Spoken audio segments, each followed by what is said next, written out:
We are watching the Ubisoft press conference, and Ubisoft likes to bring the secrets. You always wonder, I mean, this is going to be like a new tradition now. I guess the Ubisoft press conference is third year running. That just like, okay, that last announcement, what are you going to show? Didn't get that from Nintendo today. That last announcement wasn't even an announcement. They're just a thing that they showed.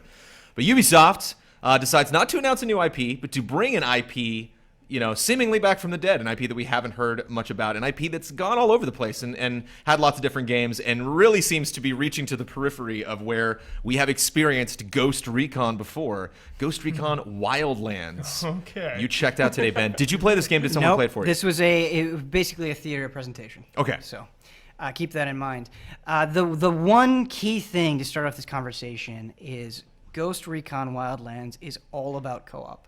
And it is about each of you and your comrades fulfilling specific roles and however you want to kind of culminate in a final objective, if that makes sense.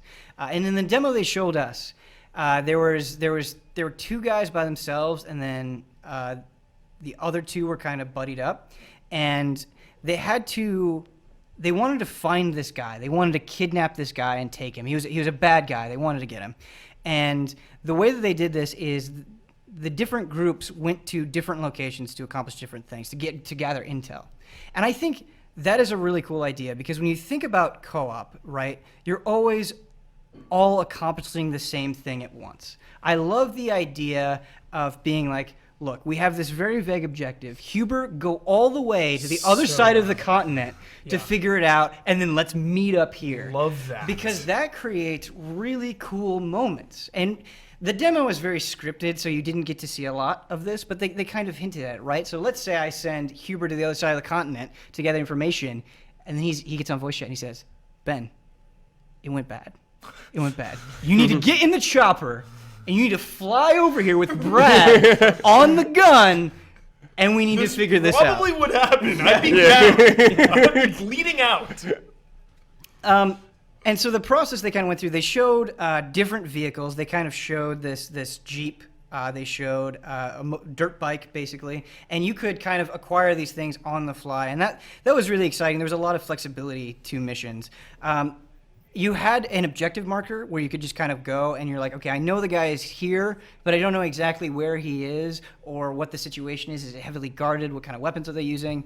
And so they said, if we go to this gas station where this sort of snitch is getting beat up. Snitch, yeah. You can go and you can interrogate him. You can kind of kill everybody in the area, go and interrogate the guy, and you interrogate him, and he says, look, that place is heavily guarded. This is the situation. This is the information you need. And so now you have that intel to be able to complete the objective maybe a little bit easier. And it seems like that's one of the big things they're focusing on. But it was all pertaining to the mission you were on. It was all pertaining to the mission you were on. So all of these things are going to change. Is there did you get the sense that there's like a free roaming mode? I'm assuming like you're not always on a mission.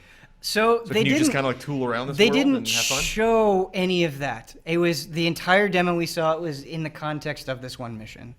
But I will say, they said it, and you hear this a lot at presentations, but from what we saw, it was actually very convincing. They said this is the biggest open world we've made for a Ubisoft action game. And when you were in the helicopter, it was gigantic. Like, it just stretched on forever. Yeah, I'm down.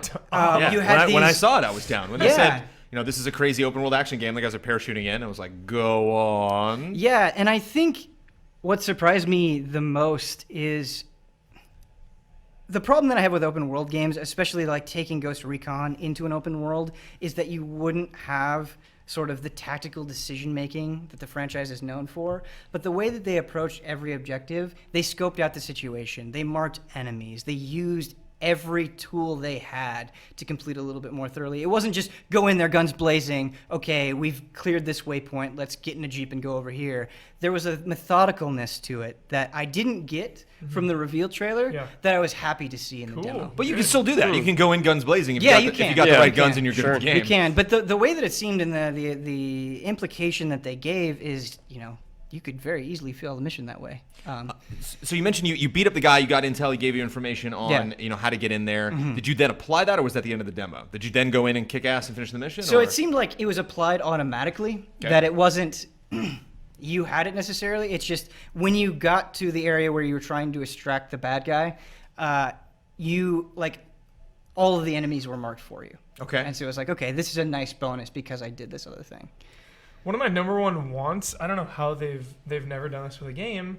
Maybe they have, I don't know, but ever since Gears of War 1 and Resident Evil 5, I've always wanted voice chat to go dark sometimes. You know, when you split off or you're in different locations, like cut the voice chat, just cut it, and then your co-op buddy's out there, but you're isolated alone, and I'm just surprised developers haven't experimented with that. I think that'd be really Well, it'd be cool if they Ghost could- Recon. yeah. I agree. If they could hear you, you know, if you actually like talk through voice chat, you're gonna make noise in the game world, so you can't be like like in cover and shadow right next to a guy. Yeah, Just be even like, what are we doing? That's you know? a good idea too. This would be cool if like it literally register your level, so you're just like Huber, hello, and you're like, I can't talk. Right I couldn't play. You know, I couldn't play this game. yeah. I'm too loud. Speaking of Ghost Recon, that's one of my favorite memories actually of any Ghost Recon game was playing Advanced Warfare Fighter and playing almost said Advanced Warfare, but I corrected myself.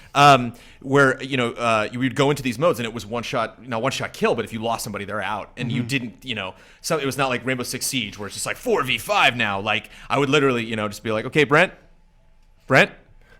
you there? Okay, Brent's gone. Like, didn't know. Like he didn't shout before he died. He just got sniped by somebody. So that would be fun. I wonder if they're bringing that stuff back. That was something I noticed. It did seem like you could take, and maybe they just had some mode triggered for the demo specifically, but it seemed like you could take quite a few hits.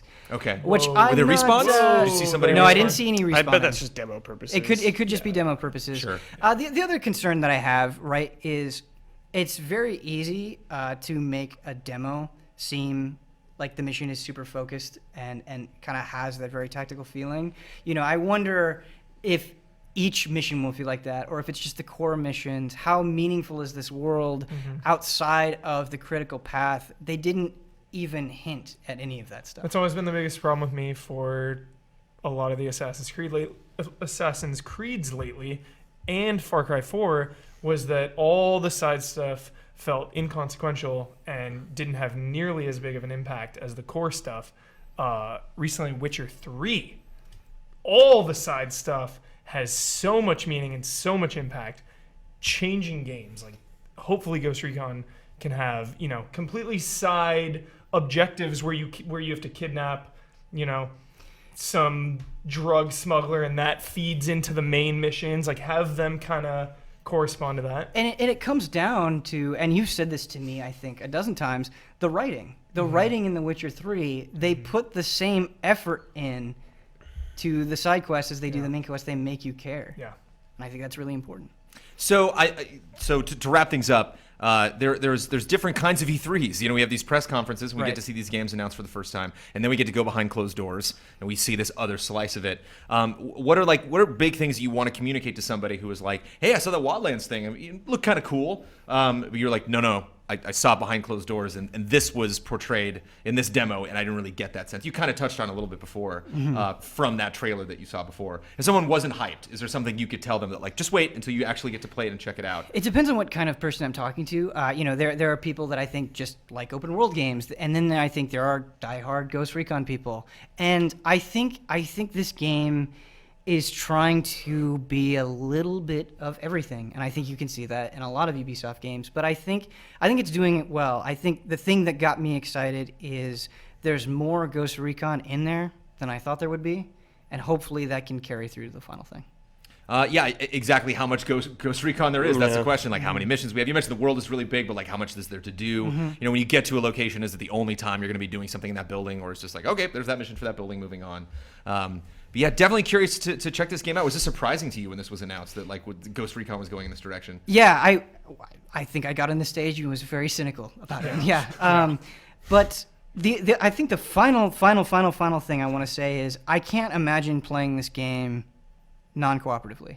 Like, I don't think I would have any interest if I couldn't play it co-op. Did they say that was an option that you could do if you want? Or? Yes, I believe you can play through it entirely alone if you want to, but just at least in the demo, the way the mission was structured, you're not getting the same game if you're playing it by yourself. You need that communication. Yeah. You need to have sort of those How big was asynchronous moments. the squad? 4? It was 4 people. Cool. All right. We have Hey, a crew. hey, We're full in, baby. group. Let's do it. We're in, man. Yep. Team Mission GT. accomplished. Team Thanks, Ben. GT.